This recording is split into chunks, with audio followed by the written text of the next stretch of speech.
ये कहानी है एलन की, जिसे एक वक्त पे उसके अपनों ने ही धोखा दिया। दुनिया का सबसे ताकतवर हीरो होने के बावजूद लोग उसे भूल गए, जैसे कि वो कभी था ही नहीं। गॉडेस ने उसके अच्छे कर्म देख के उसे दोबारा से रीइंकार्नेट करने का फैसला किया और इस बार ये अपनी लाइफ शांति से जीना चाहता था, पर तकदीर ने फिर से उसके साथ खेल खेला। उसके नए फैमिली ने उसे एक बेकार समझ के घर से निकाल दिया और कहा कि तुझ में कोई स्किल नहीं है तो कुछ नहीं बन सकता। लेकिन उन्हें क्या पता था कि ये एक फॉर्मर हीरो रह चुका है और उसके अंदर ट्रिपल एस रैंक की लेजेंडरी स्किल्स है। फिर कुछ समय के बाद जब उसने अपनी दोस्त की जान बचाई, वो हैरान रह गई क्योंकि उसे लगा करता था कि एलन एक कमजोर लड़का है। आगे जाके एलन बाकी लोगों को भी हैरान करता है जो कि सोचते थे कि वो कमजोर है, पर इसे इन चीजों से फर्क नहीं पड़ता क्योंकि ये इस बार अपनी लाइफ पीसफुली जीना चाहता है और इसे ताकत का कोई भी घमंड नहीं है। तो चलिए इस कहानी को देखते हैं कि कैसे एलन उन लोगों को शौक कर देता है जो कि यहाँ पे उसे कमजोर समझते थे, और साथ ही साथ वो अपनी पीसफुल लाइफ जी पाता है कि नहीं। कहानी शुरू होती है और हमें बताया जाता है एक हीरो के बारे में जिसने इंसानों के बचाने के लिए यहाँ पे मॉन्स्टर से लड़ाई की थी। वो यहाँ पे काफी ताकतवर था और उसके सामने कोई भी मॉन्स्टर नहीं टिक पाते थे, पर वो भी हीरोज के उस कर्ज से नहीं बच पाया जो कि हर हीरो की यहाँ पे किस्मत में लिखा होता है कि जिनके ऊपर वो सबसे ज्यादा भरोसा करते हैं वही उन्हें धोखा देते हैं। और ऐसे ही हुआ, जिन इंसानों को बचाने के लिए वो यहाँ पे मॉन्स्टर से लड़ पड़ा, यहाँ पे उन्हीं इंसानों ने उसे धोखा दिया, पर फिर भी उसने यहाँ पे हार नहीं मानी। वो अकेले मॉन्स्टर से लड़ता रहा ताकि वो इंसानों को प्रोटेक्ट कर सके और उसने काफी सारे लोगों की जान बचाई और इस चीज की कीमत उसने अपने दिल को खो के चुकाई। उसके आखिरी शब्द यही थे कि बस वो लोगों को बचाना चाहता है, और उसने आखिर में गॉडेस से प्रे किया अगर वो यहाँ पे दोबारा से रीइंकार्नेट होता है वो एक शांति भरी लाइफ जीना चाहता है। गॉडेस से इसकी हालत देखी नहीं गई और उसने यहाँ पे इसकी विश को एक्सेप्ट कर लिया। कहानी फिर प्रेजेंट में आती है जहाँ पे हम देखते हैं एलन नाम के एक बंदे को जो कि अभी अभी सो के उठा होता है। तभी उसका भाई यहाँ पे आ जाता है जो कि इसे बोलता है कि तुम यहाँ पे फादर बुला रही है। वो यहाँ पे इसका मजाक भी उड़ाता है और उसे बोलता है कि मुझे यकीन नहीं हो रहा कि तुम जैसे कचड़े के डब्बे को फादर ने अब तक घर पे रखा हुआ है। तुम्हें पता है तुम्हारी वजह से मुझे कितना ज्यादा सफर करना पड़ा है। मुझे तो ये कहने में भी शर्म आती है कि तुम मेरे एक बड़े भाई हो जिसे कुछ नहीं आता।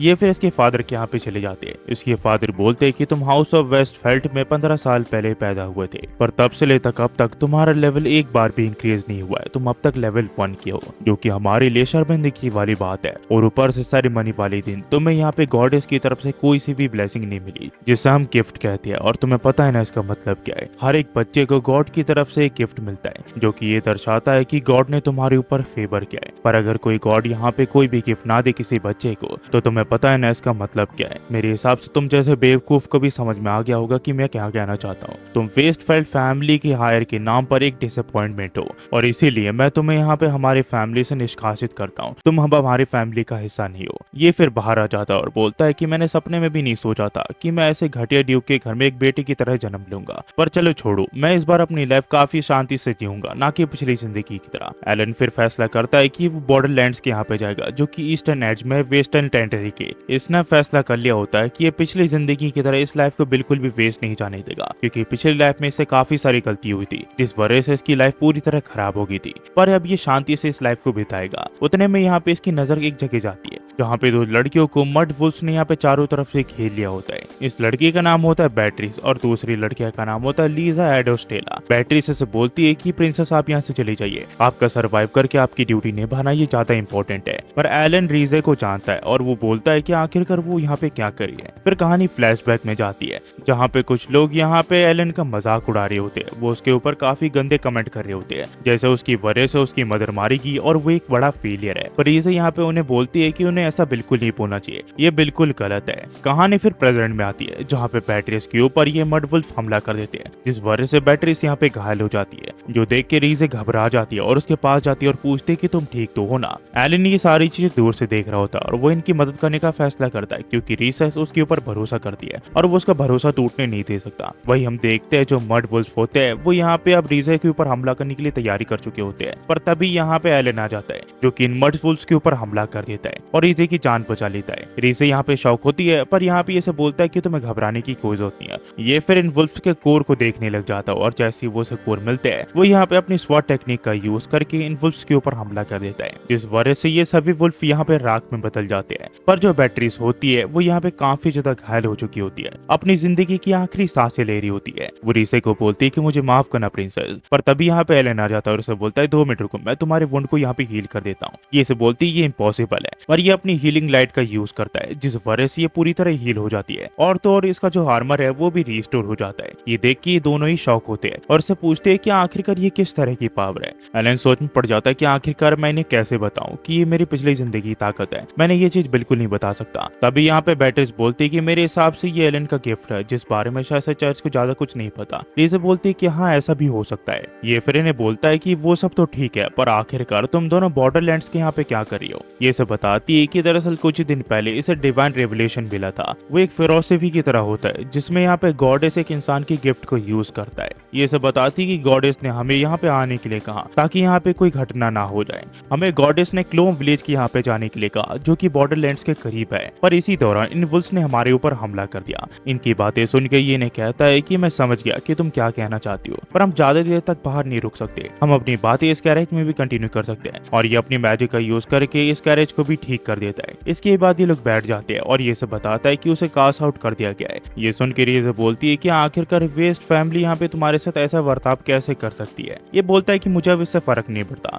मैं भी तुम दोनों के साथ बॉर्डरलैंड्स के यहाँ पे जा रहा हूँ, पर मुझे एक चीज बताओ, क्या तुम इस बारे में किसी को बताओगी तो नहीं ना। ये सब बोलती कि तुम्हारा मतलब क्या है। ये सब बताती है कि जो मैंने अभी पावर यूज की वो किंगडम के लिए काफी प्रॉफिटेबल हो सकती है। पैट्रिस इसकी बातें सुन के कहती है कि हाँ तुमने बिल्कुल सही कहा, ये किंगडम के लिए काफी फायदेमंद हो सकती है, और फायदे की तरफ से देखे तो तुम्हें हाउस ऑफ फेल्ट में वापस चले जाना चाहिए। पर रीसेस बोलती है कि नहीं, मैं अपनी दोस्त की जिंदगी को किंगडम से पहले रखूंगी, मेरा दोस्त पहले आता है। मुझे पता है एज अ प्रिंसेस मैं इस चीज को नहीं कर सकती, पर किंगडम वैसे भी चीजों को सर्वाइव कर लेगा और वैसे भी कर लेगा, तो तुम्हें वेस्टफेल्ट वापस जाने की कोई जरूरत नहीं है। और इसकी बात सुन के एलन यहाँ पे इस चीज के लिए इसका शुक्रिया करता है। कुछ देर के बाद ये लोग उस विलेज के यहाँ पे आ जाते हैं जहाँ पे गॉडेस ने इन्हें आने के लिए कहा था, पर ये विलेज काफी खाली होता है। तो रेसस बोलती है कि कहीं इनके ऊपर किसी मॉन्स्टर ने हमला तो नहीं कर दिया और सभी गांव वालों को मार तो नहीं दिया।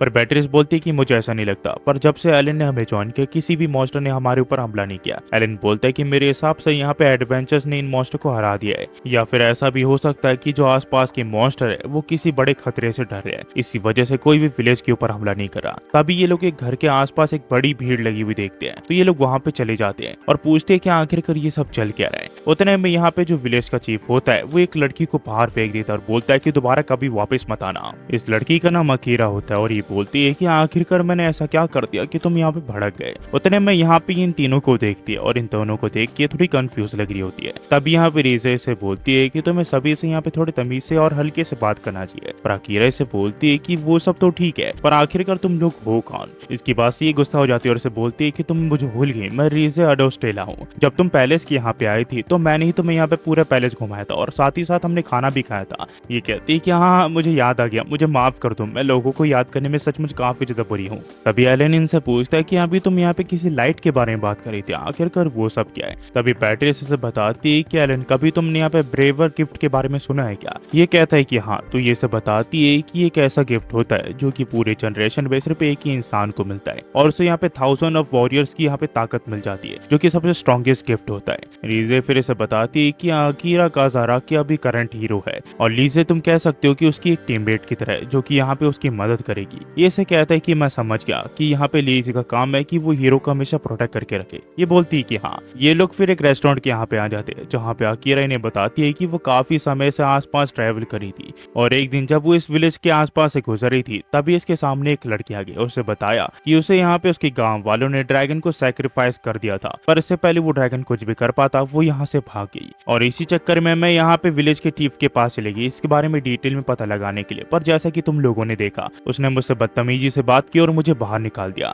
रीज़े से बोलती कि मेरे हिसाब से कई विलेजर्स को उस ड्रैगन ने धमकाया तो नहीं सैक्रिफाइस के लिए, पर एलन ने कहता है कि ऐसा भी हो सकता है कि उस ड्रैगन के प्रोटेक्शन के लिए इन लोगों ने यहाँ पे उस लड़की को सैक्रिफाइस किया हो। जरा इस विलेज को गौर से देखो, ये कितना छोटा विलेज है और अगर मॉन्स्टर इनके ऊपर हमला किया तो ये सभी मारे जा सकते हैं। तो रीज़ा इससे पूछती कि आखिरकार वो अभी बच्ची कहाँ पे जिसे सैक्रिफाइस किया था इन लोगों ने। ये सब बताती कि उसने अभी उसे एक जगह पे रखा हुआ है क्योंकि अगर वो विलेज पे ले आती तो पता नहीं विलेजर्स का कैसा रिएक्शन होता। अकीरा बस यहाँ पे उस लड़की को बचाना चाहती है, इसी वजह से वो तय करती है कि उस ड्रैगन का सामना करेगी और उसे हरा देगी। इसकी बात सुन के रीज़ा इसे बोलती है अगर ऐसी बात है तो मैं भी तुम्हारे तुम्हारे साथ आऊंगी, मैं तुम्हें अकेले जाने नहीं दे सकती। तो एलन इसे कहता अगर ऐसी बात है तो मैं भी तुम लोगों के साथ आ रहा हूँ। ये चीज के लिए इसे मना करती है, पर एलन इसे बोलता है कि आखिरकार मैं किस तरह का दोस्त हूँगा जो कि खतरा देख के भाग गया और अपने दोस्तों की मदद नहीं की। ये लोग फिर यहाँ पे स्ट्रैटेजी बनाते हैं कि आखिरकार ये लोग इस ड्रैगन को कैसे घेरेंगे। आकिरा ने बताती है कि वो सीधे से जाएगी और बाकी लोग पीछे से, ताकि वो ड्रैगन को घेर सके। पर एलन इसे बोलता है अगर ऐसी बात है तो अच्छा ये रहेगा कि मैं सामने से जाऊं और तुम पीछे से।